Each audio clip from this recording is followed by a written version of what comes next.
Dear students, welcome back to our YouTube channel Om sir biology. आज हम लोग discuss करेंगे पुष्पी पादपों में लैंगिक जनन, क्लास 12th एनसीईआरटी का फर्स्ट चैप्टर और ओल्ड एनसीईआरटी के अकॉर्डिंग सेकंड चैप्टर।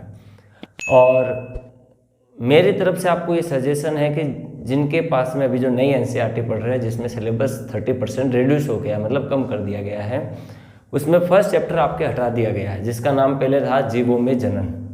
अगर आपको थोड़ा बहुत भी टाइम मिले तो वो पहला चैप्टर भी एक बार जरूर पढ़ लें, क्योंकि उसी के अंदर एसेक्सुअल रिप्रोडक्शन यानी कि अलैंगिक जनन और लैंगिक जनन सेक्सुअल रिप्रोडक्शन के बारे में क्या दे रखा है, डिफरेंस दे रखा है। और वहाँ पे सेक्सुअल रिप्रोडक्शन के कुछ स्टेप्स भी दे रखे हैं कि किस तरीके से सेक्सुअल रिप्रोडक्शन के स्टेप होंगे और फिर सेक्सुअल रिप्रोडक्शन होगा। तो मेरी तरफ से ये आपको सजेशन है कि आप वो चैप्टर भी एक बार पढ़ लें। और फिर भी मैं आपको बताऊंगा कि लैंगिक जनन के कौन कौन से स्टेप होते हैं। फिर हम पुष्प की संरचना पढ़ेंगे, फिर चैप्टर शुरू करेंगे, क्योंकि जब तक बेसिक क्लियर नहीं होता है कोई भी चीज़ अच्छे से समझ में आती नहीं है। और मेरा ये कॉन्सेप्ट है कि हमेशा मैं पहले बेसिक क्लियर करता हूँ। अगर आप चैनल पर नए हैं तो चैनल को सब्सक्राइब कर दीजिए और नोटिफिकेशन बेल को क्या कर दीजिए, ऑन कर दीजिए, ताकि आपको ऐसे ही शानदार कंटेंट क्या हो भविष्य में भी मिलते रहें। तो हमारा पहला जो टॉपिक है वो क्या है कि पुष्पी पादपों में लैंगिक जनन। तो हमें पहले तो ये पता होना चाहिए कि what is the meaning of sexual reproduction, लैंगिक जनन का अर्थ क्या है। तो आप पहली बात तो ये समझ जाएंगे कि सेक्सुअल रिप्रोडक्शन जो होता है उसका मीनिंग तो ये होता है कि फर्टिलाइजेशन। भाई फर्टिलाइजेशन, निषेचन जिनमें भी होता है उनमें लैंगिक जनन देखने को मिलेगा। तो अब यहाँ पे देखेंगे कि लैंगिक जनन जो होता है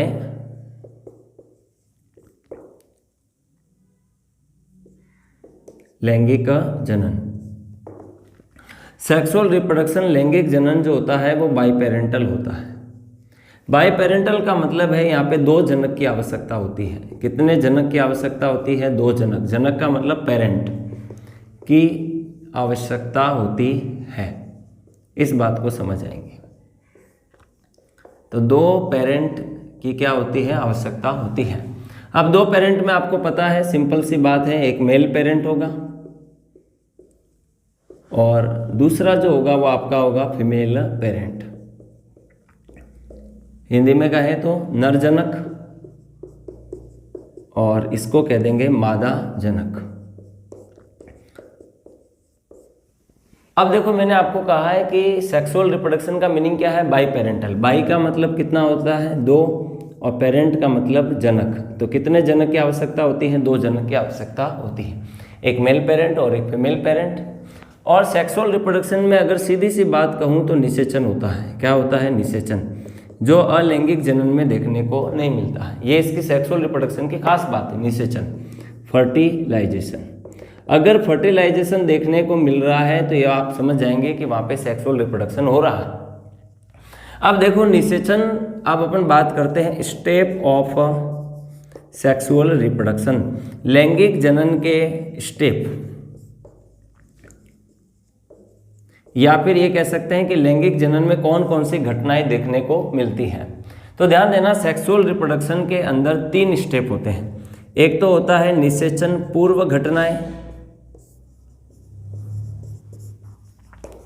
निषेचन पूर्व घटनाएं, कि भाई निषेचन, अभी मैंने कहा कि लैंगिक जनन में आपको मेन क्या देखना है? निषेचन।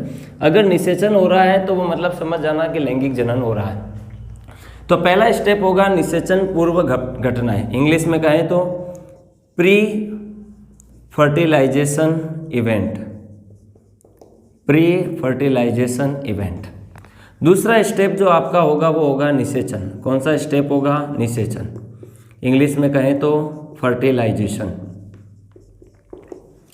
और जो हमारा थर्ड स्टेप है वो है निषेचन पश्च घटनाएं, या पश्च निषेचन घटनाएं एक ही बात है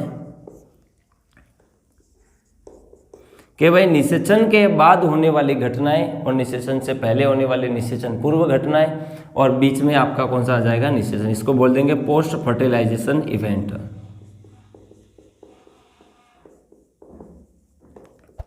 पोस्ट फर्टिलाइजेशन इवेंट।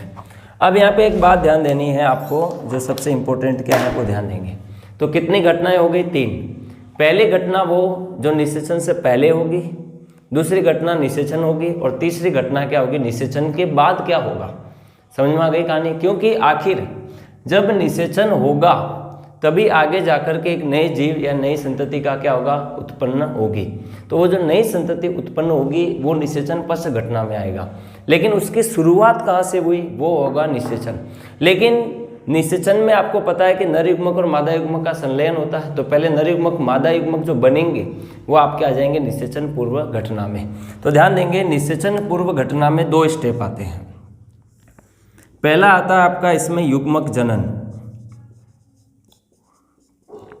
कौन सा आ जाता है, युग्मक जनन। इंग्लिश में कहें तो गैमेटोजेनेसिस।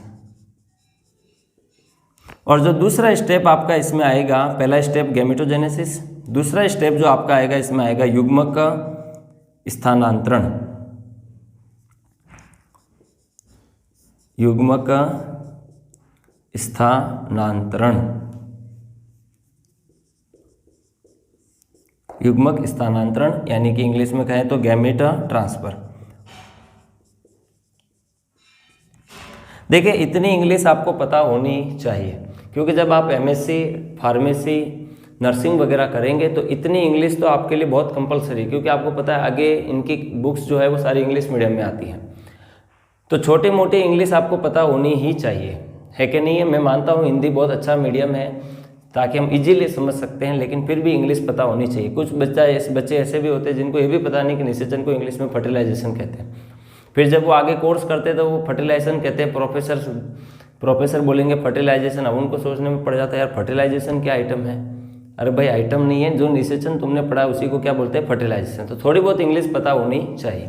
अब बात आती है, इधर ध्यान देंगे, निषेचन में आपको पता है कि क्या होता है कि नर युग्मक और जो मादा युग्मक होते हैं, नर युग्मक और मादा युग्मक।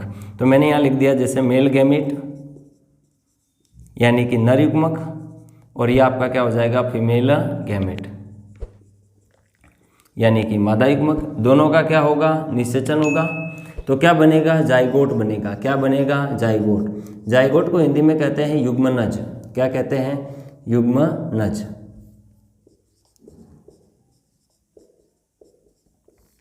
जाइगोट को क्या बोल देंगे इंग्लिश में, युग्मनज। आपको पता है कि जितने भी गैमेट होते हैं, ये आप दिमाग में फिट कर लेंगे कि जितने भी गैमेट होते हैं वो हमेशा क्या होते हैं, हैप्लॉइड। तो गैमेट जो है यानी कि युग्मक, फिर वो बोले नर युग्मक हो या मादा युग्मक, वो हमेशा कैसे होते हैं, हैप्लॉइड।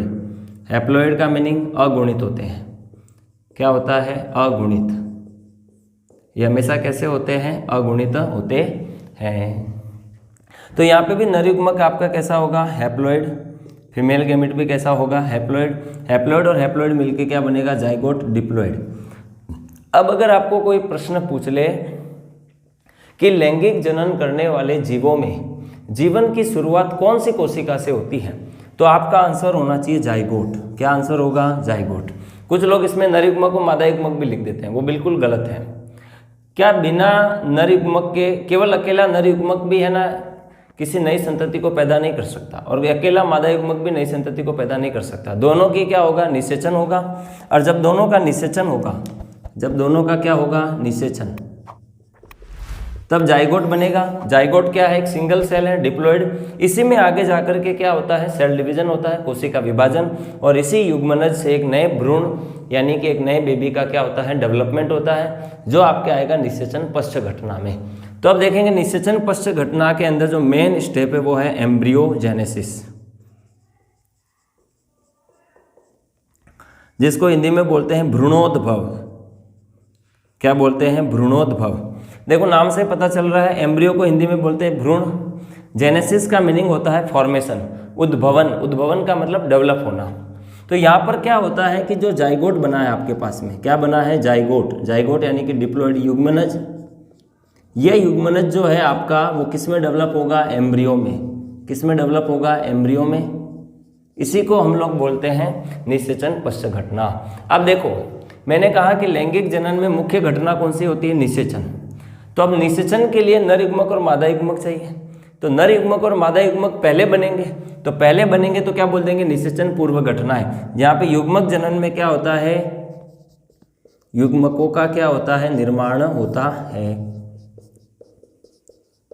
और एक बात ध्यान देना, आपके शरीर में कोई भी कोशिका जो जर्म कोशिका होगी, प्रीमोर्डियल जर्म सेल, जिसके अंदर अर्धसूत्री विभाजन होगा और उसी से युग्मकों का क्या होगा, निर्माण होगा। तब क्योंकि तभी तो आपको युग्मक क्या प्राप्त होंगे, हैप्लॉइड प्राप्त होंगे। और आपकी बॉडी की जो सेल्स है वो सभी कैसी है, डिप्लॉइड सेल है। इसमें से एक सेल प्रीमोर्डियल जर्म सेल होगी डिप्लॉइड, जिसमें अर्धसूत्री विभाजन होगा यानी मियोसिस, और उसके द्वारा आपके क्या बनेंगे, अगुणित युग्मकों का क्या होगा, निर्माण होगा। अब जैसे ही युग्मक बन जाएंगे तो युग्मक के बनने के बाद में युग्मकों का क्या होगा, स्थानांतरण होगा। तो पहला स्टेप युग्मकों का निर्माण, फिर युग्मक क्या होंगे, स्थानांतरित किए जाएंगे। फिर जैसे ही युग्मक को फीमेल की बॉडी में स्थानांतरित किया जाएगा। अब देखो ये डिपेंड करता है कि फर्टिलाइजेशन दो प्रकार के होते हैं, निषेचन दो प्रकार के, एक एक्सटर्नल फर्टिलाइजेशन यानी बाह्य निषेचन, और एक होता है आंतरिक निषेचन, इंटरनल फर्टिलाइजेशन। अब वो तो कंडीशन अलग अलग जीवों में अलग अलग होता है। कुल मिला के युग्मक को क्या करना है, स्थानांतरित करना है। अब युग्मक स्थानांतरित देखो, आपको पता है कॉपुलेटरी ऑर्गन मैथुन अंग के द्वारा भी स्थानांतरित किए जाते हैं, जल के द्वारा भी स्थानांतरित होते हैं, वायु के द्वारा भी स्थानांतरित होते हैं, और पुष्पीय पादपों में तो पता है आपको इंसेक्ट जो कीट है, पक्षी है, इनके द्वारा भी स्थानांतरित किए जाते हैं। अब जैसे ही निषेचन होगा, जाइगोट बनेगा, युग्मनज जो डिप्लॉइड होगा, और किसी भी लैंगिक जनन जीव जो होते हैं, लैंगिक जनन करने वाले जीवों में जीवन की शुरुआत जो है वो इसी सिंगल सेल यानी एक कोशिका युग्मनज से उनके जीवन की क्या होती है, शुरुआत होती है। और जाइगोट से फिर क्या बनता है, एम्ब्रियो, और एम्ब्रियो से एक न्यू ऑफस्प्रिंग, एक नई संतति क्या होती है, उत्पन्न होती है। ये है आपके लैंगिक जनन की कुछ घटनाएं, यानी लैंगिक जनन के स्टेप्स ऑफ सेक्सुअल रिप्रोडक्शन। अब हम लोग डिस्कस करेंगे कि पुष्पीय पादपों में लैंगिक जनन कैसे होता है। ये तो जितने भी ऑर्गेनिज्म है जो सेक्सुअल रिप्रोडक्शन करते हैं उन सभी के अंदर ये स्टेप देखने को मिलेंगे। तो सबसे पहले निषेचन पूर्व घटनाएं, इसके बाद में क्या होगा, निषेचन, और उसके बाद में क्या होगा, निषेचन पश्चात घटनाएं। इस बात का ध्यान रखेंगे। क्लियर होगी कहानी यहाँ पे। अब नेक्स्ट हम लोग डिस्कस करेंगे फ्लावर की स्ट्रक्चर। फ्लावर के स्ट्रक्चर हम लोग इसलिए डिस्कस कर रहे हैं कि आगे जब चैप्टर के अंदर जब फ्लावर के पार्ट्स के नाम आएंगे तो हमारे को समझने में क्या होगी, बहुत आसानी होगी। इसलिए अब हम लोग क्या डिस्कस करेंगे, स्ट्रक्चर ऑफ फ्लावर। अब हम लोग डिस्कस करेंगे पुष्प की संरचना, स्ट्रक्चर ऑफ फ्लावर। लेकिन उससे पहले समझ जाते हैं कि फ्लावर किसका मॉडिफिकेशन है और फ्लावर के जो पार्ट्स हैं वो किसके मॉडिफिकेशन है। तो ध्यान देंगे। तो पहले हम बात करते हैं पुष्प की।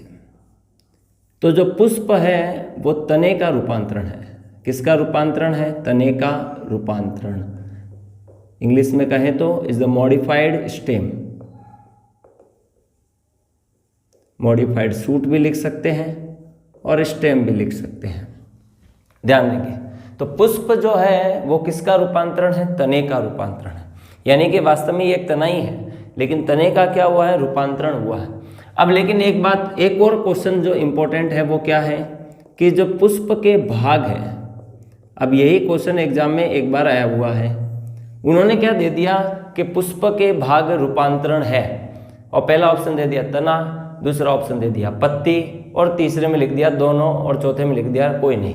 तो आंसर होगा पुष्प के जो भाग है वो तने के रूपांतरण नहीं है, वो पत्ती के रूपांतरण है। किसके रूपांतरण है, पत्ती के। अब ये कैसे है वो मैं आपको अभी समझाने देता हूँ। देखो, तो ये किसके रूपांतरण है, पत्ती के रूपांतरण, यानी मॉडिफाइड लीव्स। तो फ्लावर के जो पार्ट्स हैं वो तो लीव्स के मॉडिफिकेशन है, यानी कि पत्ती के रूपांतरण है। कौन, पुष्प के भाग, और पुष्प जो है वो तने का रूपांतरण है। इसके बाद में हम लोग एक और बात डिस्कस करते हैं कि पुष्प जो है वो पौधे का आकर्षित भाग है। पौधे का कैसा भाग है, आकर्षित भाग है। अब इससे क्या फायदा होगा, क्योंकि ये पौधे का लैंगिक भाग है। पौधे का कैसा भाग है, लैंगिक भाग। लैंगिक जनन यहीं पे संपन्न होगा। अगर आकर्षित होगा तो इंसेक्ट, बर्ड्स इसकी तरफ क्या होंगे, अट्रैक्ट होंगे। तो ये इससे क्या होगा, परागण में क्या होगी, हेल्प मिलेगी। अब दूसरी बात, जो पुष्प है वो पौधे का, पुष्प पौधे का लैंगिक भाग है। कैसा भाग है, लैंगिक भाग। Is the reproductive part of a plant. Flower are reproductive part of a plant. अब देखो हमारे को ये समझना है पहले कि पुष्प तने का रूपांतरण कैसे है और पुष्प के जो भाग है वो पत्ती के रूपांतरण कैसे है। तो इसको समझने का एक प्रयास करते हैं, इधर की ओर देखें हम। जैसे आपने कभी तना देखा हो तो तने के ऊपर क्या होती है, पर्व। क्या होते हैं, पर्व, जिनसे नई नई शाखाएं निकलती है और नई नई शाखाओं पे क्या निकलती है, पत्तियां निकलती है। क्या निकलती हैं, पत्तियां। तो इसको आप क्या कहते हैं, पर्व संधि। क्या बोलते हैं, पर्व संधि। इंग्लिश में कहें तो नोड। और जो बीच का भाग होता है इसको क्या बोलते हैं, पर्व। और इंग्लिश में इसको क्या बोलते हैं, इंटरनोड। क्या बोलते हैं, इंटरनोड। अब देखो यहां से भी एक नई शाखा निकलेगी और उससे भी बहुत सारी क्या होगी, पत्तियां निकलेगी इस तरीके से।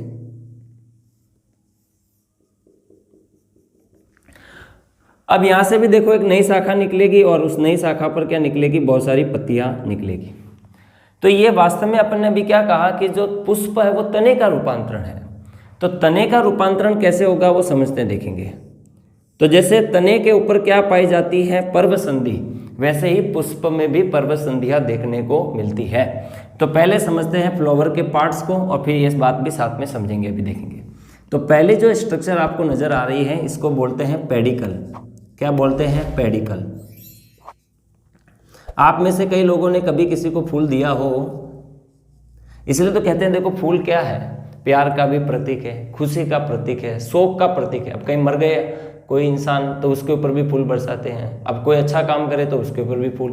तो खुशी का प्रतीक है, जीत का प्रतीक है, उत्साह का प्रतीक है, उल्लास का प्रतीक है कि नहीं है, और प्यार का प्रतीक है। अब तो पेडिकल जो है वो क्या है, पुष्पवृंत है। पेडिकल को हिंदी में क्या बोलते हैं, पुष्पवृंत। जब आपने कभी किसी को फूल दिया हो तो जहाँ से पकड़ते हैं, जो नीचे वाली भाग होती है डंडी, उसी को क्या कहते हैं, पुष्पवृंत। अब पुष्पवृंत का एक भाग तो कहाँ जुड़ा रहता है, तने से। ये वाला भाग किससे जुड़ा रहेगा, तने से। और ये वाला जो भाग है जिसको फ्री एंड बोलते हैं, मुक्त भाग, वो कहाँ से जुड़ा रहेगा, इस भाग से। इसको बोलते हैं थैलेमस। क्या बोलते हैं, थैलेमस। अब हमारे फ्लावर की स्ट्रक्चर में मेन पार्ट शुरू होता है, तो इसको हम लोग क्या कहते हैं, थैलेमस। और हिंदी में इसे क्या कहेंगे, पुष्पासन। क्या कहेंगे, पुष्पासन। मैं इनके नाम आपको इंग्लिश में इसलिए लिखवा रहा हूं क्योंकि आवश्यक है। देखो तो पुष्पासन, थैलेमस। अब देखो अभी क्या कहा कि पुष्प किसका रूपांतरण है, तने का। तो ध्यान देंगे, तो थैलेमस जो है वो भी तना ही है एक तरीके से। क्या है, तना। तो मैं लिख सकता हूं कि पुष्पासन क्या है, तो मैं लिखूंगा कि पुष्पासन तने का रूपांतरण है। रूपांतरण। तो पुष्प जो है वो किसका रूपांतरण, पुष्पासन जो है वो तने का रूपांतरण है। अब देखो जब पुष्पासन अगर तना है, पुष्पासन अगर क्या है, तना, तो तने के ऊपर क्या पाई जाती है, पर्व संधि, और बीच में क्या होती है, पर्व। तो ध्यान देना यहाँ पर भी ये देखो पर्व संधि है। पर्व संधि से क्या निकलती है, पत्तियां या शाखाएं निकलती हैं। देखो शाखाएं निकल रही, तो यहाँ भी देखो पर्व संधि से एक शाखा निकली, इस पर्व संधि से दूसरी शाखा निकली, तीसरी पर्व संधि से तीसरी शाखा निकली, और चौथी पर्व संधि से चौथी शाखा निकली। तो यानी कि यहाँ पर पुष्पासन पर 4 पर्व संधियां पाई जाती हैं, 4 इंटरनोड होते हैं, और हर एक इंटरनोड से यानी हर एक पर्व संधि से पुष्प के एक एक चक्र क्या होते हैं, डेवलप होते हैं। इसीलिए क्या कहते हैं कि पुष्प में कितने चक्र पाए जाते हैं, 4 चक्र पाए जाते हैं। कितने चक्र होते हैं, 4।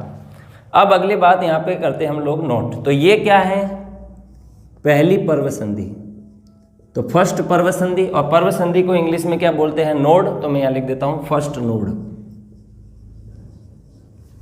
अब देखो पहली पर्व संधि से आपके बाह्य दल निकलते हैं। बाह्य दल का मतलब सेपल,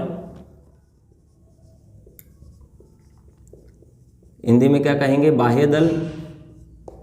अब देखो सेकेंड पर्व संधि ये रही, जहां से ये वाला भाग निकल रहा है, तो मैं यहां लिख देता हूं सेकेंड पर्व संधि, और इंग्लिश में कहें तो नोड। यहां से क्या निकल रहे हैं, दल।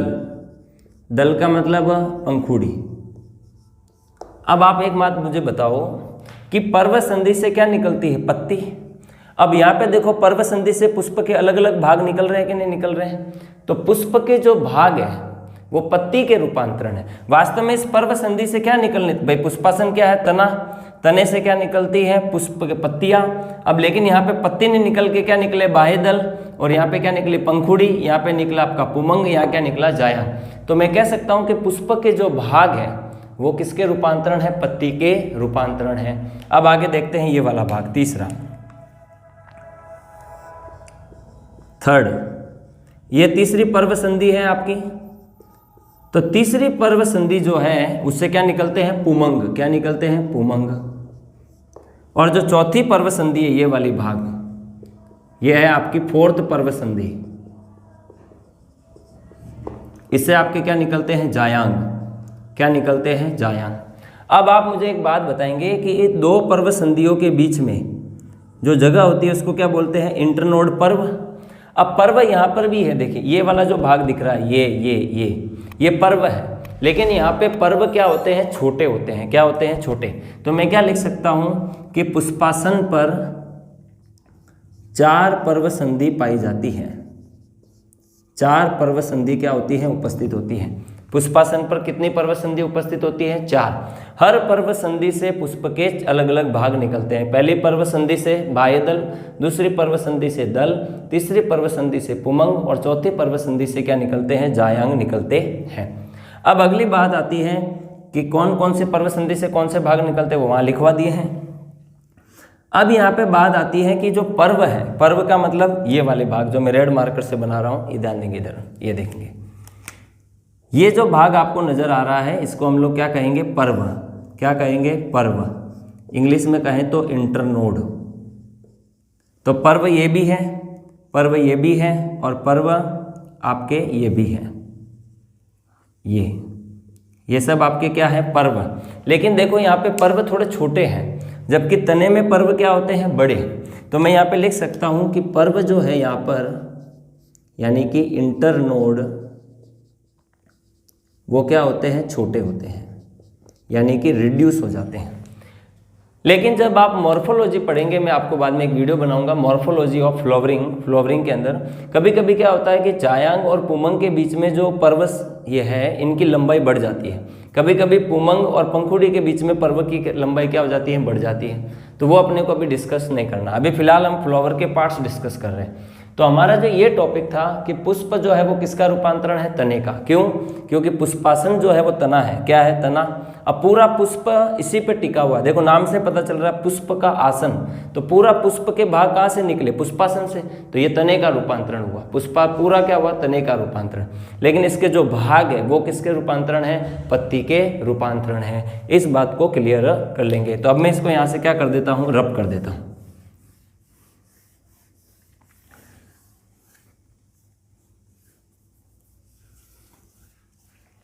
तो पुष्पासन जो है वो पुष्प का क्या है, आधारी भाग है। कैसा भाग है, आधारी भाग। तो अगली लाइन लिखते हैं कि ये पुष्प का क्या है, आधारी भाग है।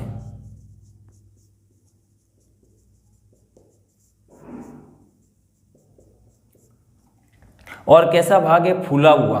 कैसा भाग है, फूला हुआ। तो पुष्पासन जो है वो कैसा होता है, चपटा और फूला हुआ भाग होता है। चपटा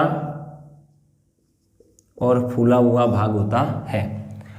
और तने का रूपांतरण है, इससे क्या निकलती है, 4 पर्व संधियां। हर पर्व संधि से पुष्प के अलग अलग चक्र निकलते हैं। और टोटल कितने चक्र होते हैं, 4। इसमें से 2 सहायक चक्र होंगे और 2 लैंगिक चक्र होंगे। तो यहीं लिख देते हैं 2 चक्र तो आपके होंगे सहायक चक्र। तो सहायक चक्र कितने होंगे आपके, 2। और लैंगिक चक्र कितने होंगे, 2। तो टोटल कितने चक्र हो गए, 4। अब हम फ्लावर के अलग अलग पार्ट को क्या करते हैं, डिस्कस करते हैं। तो पहला पार्ट जो हमारा इसमें आता है वो है सेपल। कौन सा पार्ट आता है, सेपल। सेपल, सेपल को हिंदी में कहते हैं बाह्य दल। अब आपने कभी किसी को गुलाब का फूल दिया हो, नहीं दिया हो तो भी देख लेना। गुलाब के फूल के नीचे ग्रीन कलर की छोटी छोटी पत्तियां पाई जाती हैं, उनको क्या बोलते हैं, बाह्य दल। तो मैं क्या ये लिख सकता हूं कि सेपल जो होते हैं वो पत्ती जैसे होते हैं। और पत्ती जैसे होते हैं तो इसका मतलब अधिकांशतः कैसे होते हैं, हरे। अधिकांशतः कैसे होते हैं? हरे होते हैं। भाई पत्तियां तो मोस्टली हरी होती हैं। अगली बात, कभी आपने गुलाब का छोटा फूल देखा हो या और भी कोई फूल देखे हो छोटे, धतूरे का फूल देखो तो उसके ऊपर चारों तरफ पहले छोटा जब होता है ग्रीन कलर की पैकिंग होती है। वो जो पैकिंग है ना वो बाह्य दल की है, फूल की। क्या है? तो यानी कि बाह्य दल जो है जब पुष्प डेवलप हो रहा होता है तो कलिका अवस्था में पुष्प को क्या करते हैं? पैक करके रखते हैं। ये आपके बाह्य दल हैं और अंदर सारे भाग है, जायांग, पुमंग और पंखुड़िया, वो अंदर रहेगी। सिर्फ बाहर क्या रहेगा? कलिका अवस्था में बाह्य दल, जो उसको अंदर क्या करेंगे? कलिका अवस्था में प्रोटेक्शन प्रोवाइड करेंगे। तो बाह्य दल के बारे में हम लोग लिख सकते हैं कि कलिका अवस्था में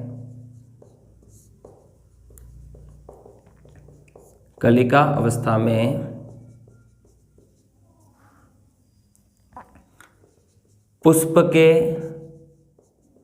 अंदर वाले भागों को क्या करते हैं? सुरक्षा प्रदान करते हैं।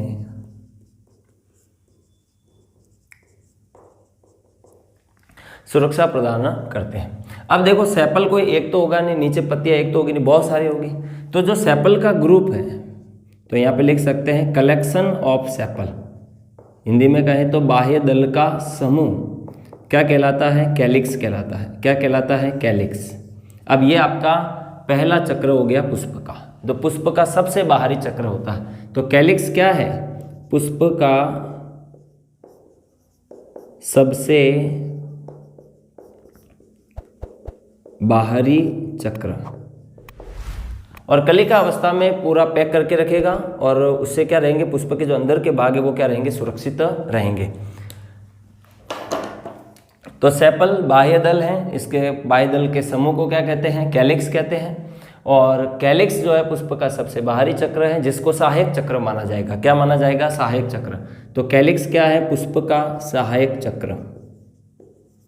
कैसा चक्र है? सहायक चक्र। क्लियर है कहानी यहाँ पे? अगली बात डिस्कस करते हैं। तो पहला चक्र आपका कौन सा हो गया? सेपल। अब हम दूसरा चक्र डिस्कस कर रहे हैं जिसको क्या बोलते हैं हम लोग? पेटल। क्या बोलते हैं? पेटल। तो पेटल के बारे में हम लोग यहाँ लिख देते हैं। पेटल को हिंदी में क्या कहते हैं? दल या फिर क्या कहते हैं? पंखुड़ी। और किसी भी फ्लावर के अंदर जो सबसे अट्रैक्टिव पार्ट है फ्लावर का वो क्या होती है? पंखुड़ी। हम भी किसी भी फूल की तरफ अट्रैक्ट होते हैं तो उसकी पंखुड़ियों को देख के अट्रैक्ट होते हैं, उसके नीचे की ग्रीन लिप को देख के कोई अट्रैक्ट नहीं होता है। हाँ ध्यान देना, इसको क्या बोला है? सहायक चक्र। ये सिर्फ पुष्प के लैंगिक जनन में कुछ रोल प्ले करते हैं, मतलब सहायता करते हैं, लेकिन लैंगिक जनन नहीं करते हैं। लैंगिक चक्र तो ये दो ही है सिर्फ, ये तो सिर्फ जो बाहर के भाग हैं ये तो सिर्फ हेल्प कर रहे हैं। अब देखो सेपल तो क्या कर रहा है कि कलिका अवस्था में इनके अंदर वाले भागों की सुरक्षा कर रहा है बाह्य वातावरण से, ताकि अंदर वाले भाग अच्छे से डेवलप हो जाए। जैसे अंदर के भाग डेवलप होंगे सेपल नीचे चले जाएंगे और ये भाग क्या होंगे? खुल के बाहर आएंगे। पंखुड़ियाँ क्या कर रही है? इंसेक्ट को आकर्षित कर रही है ताकि परागण करवा दे। ये जो पुमंग है वो नर युग्मक बना रहे हैं, जायांग जो है वो आपके क्या बना रहे हैं? मादा युग्मक बना रहे हैं। अब देखते हैं पेटल की बात। तो पेटल का जो समूह है, पेटल का समूह हिंदी में कहें तो दल का समूह, यानी पंखुड़ियों का जो समूह है वो क्या कहलाता है? कोरोला। क्या कहलाता है? कोरल का। यह भी सहायक चक्र है पुष्प का। कैसा चक्र है? सहायक चक्र। तो मैं लिख दूंगा कि कोरोला जो है वो पुष्प का कैसा चक्र है? सहायक चक्र है। और जो पेटल होते हैं ये पुष्प का आकर्षित भाग है। पुष्प का कैसा भाग है? आकर्षित भाग। क्यों? क्योंकि अलग अलग कलर के पंखुड़ियाँ होती हैं, तो यहाँ पे क्या होता है? डिफरेंट कलर देखने को मिलते हैं। पंखुड़ियों के तो आपने देखे होंगे लाल, पीली, हरी, गुलाबी, अलग अलग भांत भांत की दुनिया भर की तरह के आपको क्या देखने को मिलती है? पंखुड़ियाँ। तो डिफरेंट कलर होते हैं। क्यों? क्योंकि इनमें डिफरेंट पिगमेंट होते हैं। डिफरेंट क्या होते हैं? पिगमेंट, यानी कि डिफरेंट वर्णक। क्योंकि आपने ये भी पढ़ा है इनमें वर्णी लवक पाया जाता है। पंखुड़ियों में कैसा लवक पाया जाता है? वर्णी लवक। और वर्णी लवक के कारण से इनका कलर क्या होता है? अलग अलग होता है। तो यहाँ लिख सकते हैं कि पेटल में जो है वो कैसा लवक पाया जाता है? वर्णी लवक उपस्थित होता है। जबकि सेपल में कैसा लवक होगा? हरित लवक। तभी ये कैसी है? हरी है। तो हरित लवक इसमें क्या होता है, उपस्थित होता है। और इसमें कैसा लवक होगा, वर्णी लवक। अब बात करते हैं कि पेटल जो है, पंखुड़ियाँ पुष्प का आकर्षित भाग है, तो सीधी सी बात है परागण में क्या है, सहायक है, यानी कि पॉलिनेशन करवाने में ये क्या करेंगे, हेल्प करेंगे। और जो पंखुड़िया है उसके समूह को क्या कहते हैं, कोरोला कहते हैं। तो ये पुष्प का कौन सा चक्र हो गया, दूसरा। पहला चक्र कौन सा था आपका, कैलिक्स। कौन सा था, कैलिक्स। इस प्रकार से पुष्प के हमने कितने चक्र डिस्कस किए, 2 चक्र डिस्कस कर लिए। अब जो हमारा सबसे मुख्य चक्र है वो अब आता है शुरू। तो ध्यान देना कि पुष्प का जो तीसरा चक्र है उसमें ये पहला जो भाग दिख रहा है इसको हम लोग बोलते हैं एंथर। क्या बोलते हैं, एंथर। एंथर को हिंदी में क्या कहते हैं, परागकोश। क्या बोल देते हैं, परागकोश। और जो ये जो इसके नीचे भाग दिखाई दे रहा है इसको बोलते हैं फिलामेंट। क्या बोलते हैं, फिलामेंट, जिसको पुतंतु भी बोलते हैं और इसको तंतु भी बोलते हैं। क्या बोलते हैं, तंतु। इसके बारे में हम लोग अभी नेक्स्ट वीडियो के अंदर डिस्कस करेंगे, मेल रिप्रोडक्टिव स्ट्रक्चर के बारे में, तब डिस्कस करेंगे आगे। अब ध्यान दोनों, इन दोनों को एक साथ में स्टेमन बोलते हैं। क्या बोलते हैं, स्टेमन। और हिंदी में से क्या कहते हैं, पुमंग। क्या बोलते हैं, पुमंग। अब लेकिन ध्यान दो, पुमंग एक से ज्यादा नजर आ रहे हैं, एक पुमंग ये रहा, एक पुमंग ये रहा। तो पुमंग का जो समूह है, पुमंग का जो क्या है, सॉरी इसको पुंकेसर बोलेंगे। क्या बोलेंगे, पुंकेसर। स्टेमन को क्या कहेंगे, पुंकेसर। तो पुंकेसरों का जो समूह है वो उसको क्या कहते हैं, पुमंग। क्या कहते हैं, पुमंग। तो हम यहाँ पे लिख देते हैं कि पुंकेसर का जो समूह है, पुंकेसरों का समूह, तो पुंकेसरों का जो समूह है वो क्या कहलाता है आपके, इसको कहेंगे एंड्रोसियम। क्या कहेंगे, एंड्रोसियम। और एंड्रोसियम को हिंदी में क्या कहेंगे, पुमंग। क्या कह देंगे, पुमंग। तो पुमंग जो है वो पुंकेसरों का समूह है। और पुंकेसर किन किन से मिलकर बना है, तंतु और परागकोश से। अब ध्यान देना, इस पुंकेसर में जो सबसे मुख्य भाग है वो परागकोश है। कौन सा भाग है, मुख्य भाग, क्योंकि यहीं पर क्या होगा, परागकण, यानी कि परागकणों का क्या होगा, निर्माण होगा अर्धसूत्री विभाजन के द्वारा। और पुतंतु जो है वो तो सिर्फ हाइट प्रोवाइड कर रहे हैं। क्या प्रोवाइड कर रहे हैं, हाइट। जब हम मेल रिप्रोडक्टिव स्ट्रक्चर पढ़ेंगे तो आपको डिटेल से बताऊंगा। अब देखो, कभी कभी एग्जाम में एक सवाल आता है कि पुमंग की इकाई बताइए, कोरोला की इकाई बताइए। तो ध्यान देना भाई, पेटल से बना है कोरोला, ये पंखुड़ी। तो पंखुड़ियों के समूह को आपने क्या कह दिया भाई, एक पंखुड़ी, दो पंखुड़ी, सारे पंखुड़ियों को एक साथ में क्या नाम दिया, कोरोला। तो कोरोला की जो इकाई है वो क्या होगी आपकी, पेटल। क्या होगी, पेटल। तो यूनिट यानी कि जो इकाई होगी कोरोला की वो क्या होगी, पेटल। कैलिक्स की इकाई क्या होगी बताओ, सेपल। क्या होगी, सेपल, यानी कि बाह्य दल। अब यहीं पर सेम टू सेम पुमंग की इकाई क्या बनेगी, पुंकेसर बनेगी। तो मैं यहाँ लिख देता हूँ कि पुमंग की जो इकाई है वो आपकी क्या होगी, पुंकेसर होगी, पुमंग की इकाई। और पुंगमंग क्या है, is the male reproductive part. Male reproductive part, Hindi में कहें तो ये नर जनन भाग है पुष्प का। कौन सा भाग है, नर जनन अंग। नर जनन अंग। तो इस तरीके से एंड्रोसियम जो है वो आपका पुष्प का कौन सा चक्र होगा, तीसरा चक्र। कौन सा चक्र हो गया, तीसरा चक्र। पहला चक्र कैलिक्स, दूसरा चक्र कोरोला, और तीसरा चक्र कौन सा होगा, पुमंग।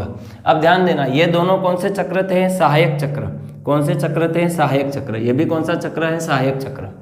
लेकिन जो पुमंग है वो कौन सा चक्र होगा, लैंगिक चक्र। तो मैंने यहाँ लिख दिया कि ये कौन सा चक्र कहलाएगा, लैंगिक चक्र कहलाएगा। क्लियर है कहानी यहाँ पे। अब हम लोग आगे डिस्कस करते हैं, तो इसको एक बार मैं यहाँ पे क्या कर देता हूँ, रफ कर देता हूँ।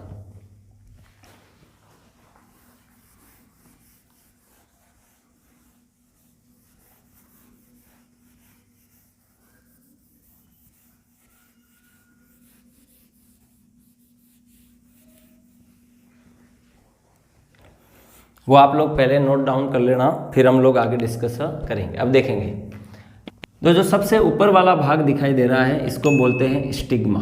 क्या बोलते हैं, स्टिग्मा। हिंदी में कहें तो वर्तिकाग्र। ये वाला जो भाग नजर आ रहा है इसको बोलते हैं स्टाइल। क्या बोलते हैं, स्टाइल, और हिंदी में कहें तो वर्तिका। और जो ये वाला भाग नज़र आ रहा है जिसको हम लोग क्या कहते हैं, ओवेरी। क्या कहते हैं, ओवेरी, हिंदी में कहें तो अंडाशय। और इसके अंदर क्या पाए जाते हैं, ओव्यूल। तो ओव्यूल की स्ट्रक्चर तो अभी हम लोग बना नहीं रहे हैं। ओव्यूल की स्ट्रक्चर इस तरीके से होगी कुछ। फिर इसमें एक एम्ब्रियो सेक भी देखने को मिलेगा हमारे को। क्या देखने को मिलेगा, एम्ब्रियो सेक। उसके अंदर 2 सिनर्जिड सेल, 2 पोलर न्यूक्लियाई और 3 एंटीपोडल सेल। इसके बारे में हम लोग बाद में डिस्कस करेंगे। और जो अंदर भाग दिखाई दे रहा है इसको क्या बोलते हैं, ओव्यूल, हिंदी में कहें तो बीजांड। इनकी संख्या एक से ज़्यादा भी हो सकती है और एक भी होती है। अब देखो यहाँ पे अभी फिलहाल जो ये भाग आपको दिखाई दे रहा है वो एक दिखाई दे रहा है, ये भी एक से ज़्यादा हो सकते हैं। अब ध्यान देना, तीनों भागों को एक साथ में क्या बोल देते हैं, कार्पल। क्या बोलते हैं, कार्पल। और इसको पिस्टिल भी बोलते हैं। क्या बोलते हैं, पिस्टिल। क्या बोल देते हैं, कार्पल और पिस्टिल।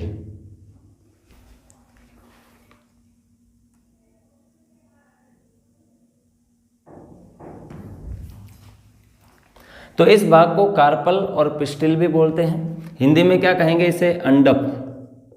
क्या कहेंगे, अंडप। और कार्पल का समूह, भाई ये भी तो एक से ज़्यादा हो सकते हैं कार्पल, तो कार्पल का जो समूह है वो कहलाता है गाइनोसियम। क्या कहलाता है, गाइनोसियम। तो क्या लिखेंगे, अंडप का समूह। अंडप का समूह या ग्रुप ऑफ कार्पल या group of pistil is called gynoecium. क्या कहेंगे इसे, गाइनोसियम। गाइनोसियम को हिंदी में क्या कहते हैं, जायांग। क्या कहते हैं, जायांग। क्लियर है कहानी। कुछ लोग इसको स्त्री केसर भी बोलते हैं, तो वो भी वही बात है, सेम टू सेम बात है, स्त्री केसर। अब ध्यान देना है, जायांग जो है वो क्या है, मादा जनन अंग है। कौन सा जनन अंग है, मादा जनन अंग है। तो यहां लिख देंगे मादा जनन अंग। अब देखो आपको पुष्प में 2 लैंगिक चक्र नजर आ रहे हैं। एक तो ये वाला लैंगिक चक्र पुमंग और दूसरा कौन सा है, जायांग। तो जायांग जो है वो पुष्प का कौन सा चक्र होगा, चौथा चक्र। तो ये भी कौन सा चक्र है पुष्प का, लैंगिक चक्र, यानी कि रिप्रोडक्टिव होल या रिप्रोडक्टिव सर्कल। तो ये भी आपका कौन सा चक्र हो गया, मादा जनन अंग। अब आपको एक बात बता देता हूं कि पुंकेसर जो है, क्या नजर आ रहा है, पुंकेसर। पुंकेसर किसको बोलते हैं, परागकोश और तंतु को साथ में बोलते हैं। तो पुंकेसर को बायो में बोलते हैं, पुंकेसर को बायो में माइक्रोस्पोरोफिल बोलते हैं। क्या बोलते हैं, माइक्रोस्पोरोफिल। इस बात का ध्यान रखेंगे। हिंदी में कहें तो लघु बीजाणु पर्ण। और जो आपका कार्पल है, कार्पल को इंग्लिश में बायोलॉजी में बोलते हैं मेगास्पोरोफिल। मेगास्पोरोफिल, गुरु बीजाणु पर्ण। क्या बोल देंगे, गुरु बीजाणु पर्ण, और इसको बोल देंगे लघु बीजाणु पर्ण। इस तरीके से अभी हमने ये पुष्प के चारों चक्रों की क्या की है, एक बेसिक स्ट्रक्चर को क्या किया है, डिस्कस किया है। फिर इसके बाद में अब हम लोग देखो, हमें इस चैप्टर में क्या पढ़ना है, पुष्पी पादपों में लैंगिक जनन पढ़ना है। तो हम लोग सिर्फ लैंगिक चक्र ही पढ़ेंगे। तो पहले हम लोग डिस्कस करेंगे नेक्स्ट वीडियो के अंदर मेल रिप्रोडक्टिव जो पार्ट है उसके बारे में डिस्कस करेंगे। आई होप, मुझे लगता है कि ये वीडियो आपको बहुत ही अच्छे से समझ में आया होगा और मैंने जहाँ तक अपनी पूरी कोशिश की है कि आपको बेहतर तरीके से क्या हो सके, समझ में आ सके। और आपको ये वीडियो जो है आपके जितने भी हिंदी मीडियम के स्टूडेंट हैं उन सभी को क्या करना है, शेयर करना है। क्योंकि हिंदी मीडियम के अंदर यूट्यूब पर जो है वो कंटेंट बहुत कम मिलता है। तो मैंने सोचा कि एक वीडियो सीरीज स्टार्ट की जाए हिंदी मीडियम के स्टूडेंट्स के लिए। तो जितने भी गवर्नमेंट स्कूल में के अंदर जितने भी विद्यार्थी पढ़ते हैं उन सभी के साथ में आप ये वीडियो क्या करेंगे, ज़्यादा से ज़्यादा शेयर करेंगे।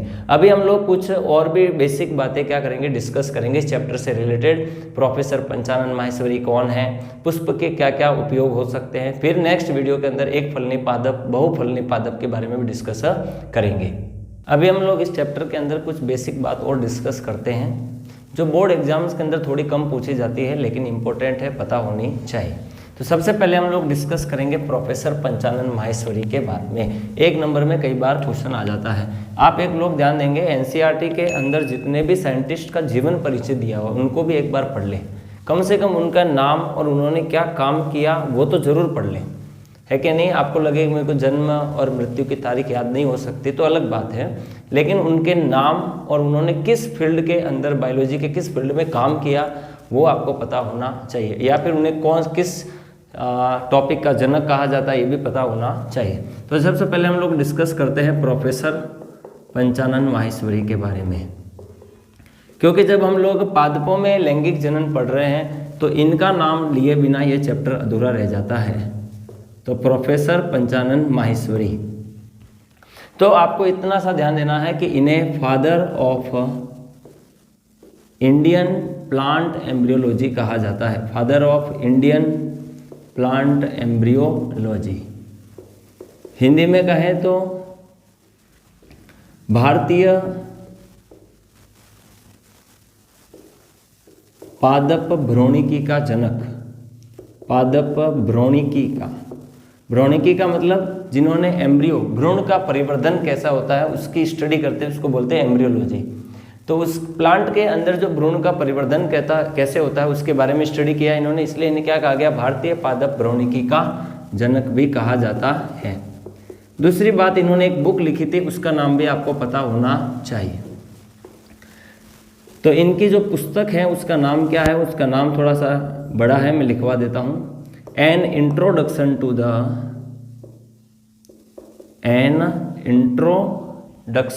To the embryology of angiosperm, ये उनकी बुक का नाम है, ये भी आपको पता होना चाहिए।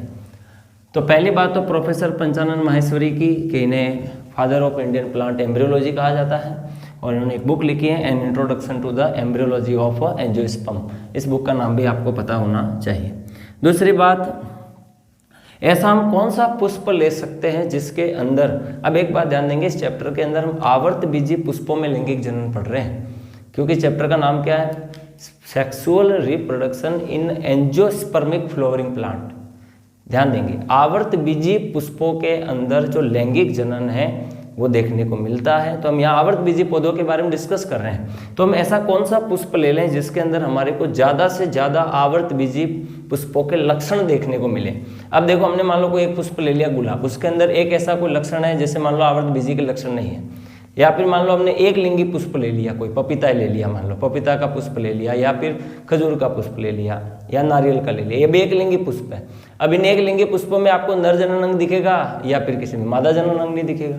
तो हम एक ऐसा पुष्प लेंगे कैप्सेला, कौन सा लेंगे, कैप्सेला, ध्यान देंगे कैप्सेला। तो कैप्सेला एक ऐसा पुष्प है जिसके अंदर अधिकांश आवर्त बीजी पुष्पों के लक्षण देखने को मिलते हैं, इसलिए इसको टिपिकल एंजियोस्पर्म भी कहा जाता है। एक एंजियोस्पर्म यानी आवर्त बीजी का सबसे अधिक एडवांस या फिर कह सकते हैं अधिक अच्छा नमूना पुष्प कह सकते हैं। तो क्या लिखेंगे, आवर्त बीजी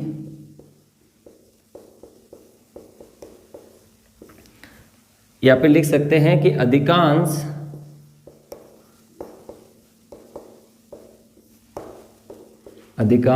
आवर्त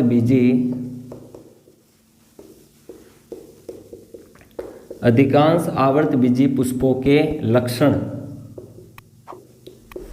इसमें क्या होते हैं, उपस्थित होते हैं, इसलिए इसको एक बढ़िया टिपिकल एंजियोस्पर्म कह सकते हैं। एंजियोस्पर्म यानी आवर्त बीजी पुष्पों का एक बहुत अच्छा नमूना कह सकते हैं, इसलिए इसको क्या कहा जाता है, टिपिकल एंजियोस्पर्म। टिपिकल का मतलब अच्छा नमूना, क्लियर है। तो इसे टिपिकल एंजियोस्पर्म भी कहा जाता है, और इसमें अधिकांश आवर्त बीजी पुष्पों के लक्षण क्या होते हैं, उपस्थित होते हैं।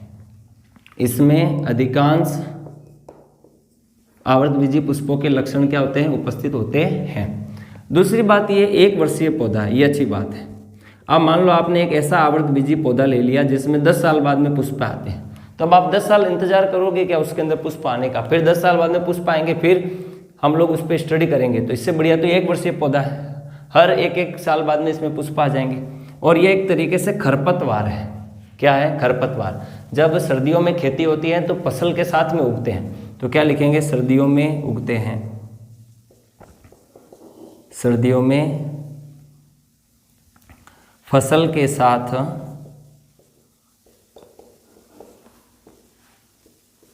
खरपतवार के रूप में उगते हैं। किस रूप में उगते हैं? खरपतवार के रूप में उगते हैं।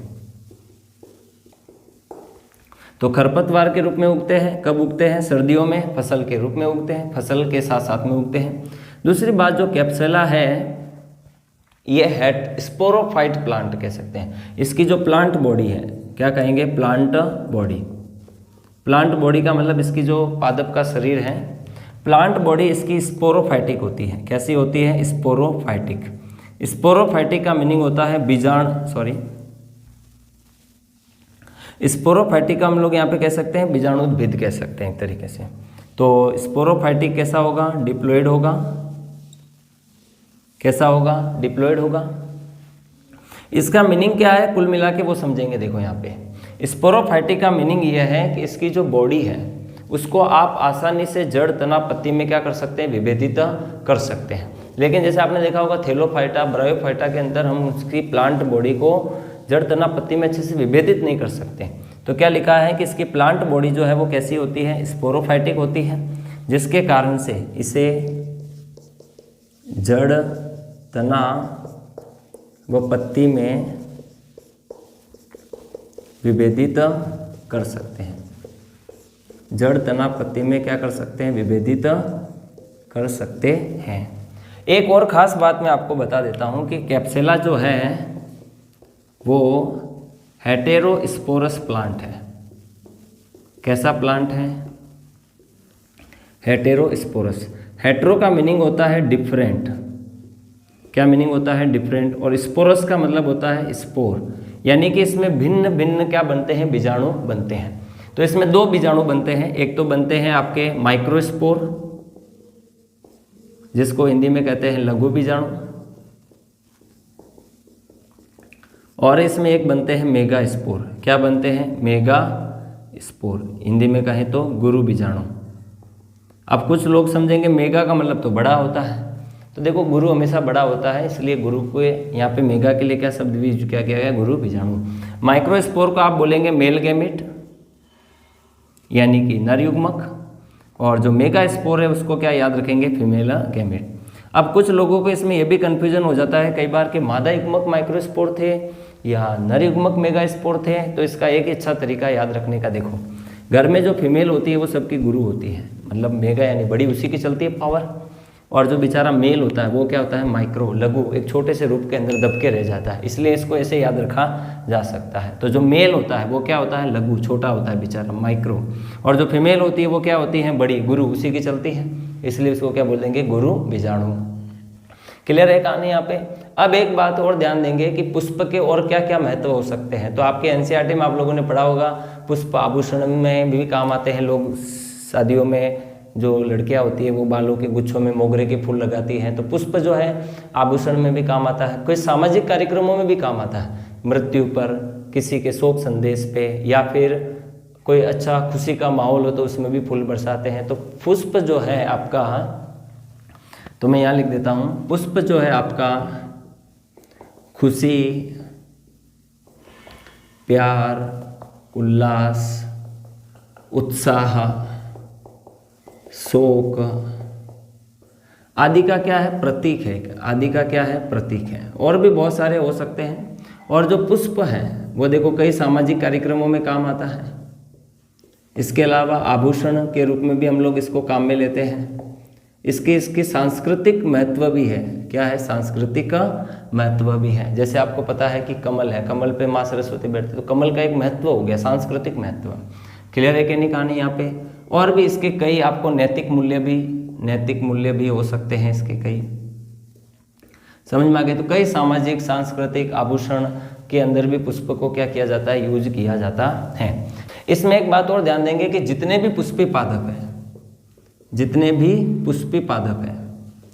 एक बात ध्यान देंगे, जितने भी पुष्पी पादप हैं वो लैंगिक जनन को क्या करते हैं? प्रदर्शित करते हैं। इस बात को आप क्लियर ध्यान में रखेंगे।